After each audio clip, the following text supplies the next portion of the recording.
So, where would you inject Botox for a lifted look? I'm going to tell you.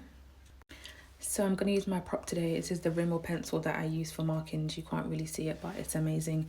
Even when there's a bit of oil on the skin or a bit of numbing cream left over, this works wonders. You can see it nice and clear. So firstly, I'm going to discuss this muscle right here, the glabella. Depending on your client, you may have more than one injection point. So on myself, I've recently topped up, so I'm not that wrinkly at the moment, but when I am quite wrinkly, it goes quite far down, so I may inject as low as here and a point here. So I've marked with my pencil just the points that I would make for myself. Always remember to inject around the pencil. Okay, so, and then I would do a point here and a point here. And that's what I do. So each point I'm injecting 5 units.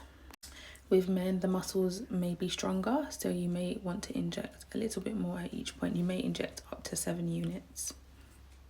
Secondly, for a lifted look, we're going to avoid this area, the lower part of the frontalis muscle. So we're going to do up here. So you do some points up here. And in those points, you may be injecting anywhere from 2 to 3 units per point. Just to add on, slightly off point or off topic, if you are going for the frozen look, you are going to inject further down the forehead for the frozen look. However, you may not get that lifted look that you want. And lastly, you're going to do the muscle around the eye, which you would treat the crow's feet all the way around the eye. Sorry, you can't see the pencil, but all the way down the eye. Yeah, so that will give you the lifted look. So let's recap.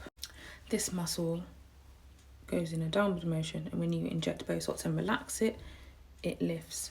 So with the forehead muscle, the frontalis, you are injecting, its natural way is to go down, you want it to lift. Another key thing to remember is the brand of product that you are using. So I have found that if you're using Botox, you have to inject more than you would if you were using Azala. Azala, in my opinion and in my experience, is a good all-rounder for all age and skin types, whereas Botox works a lot better on younger skin types and not so great on more mature skin.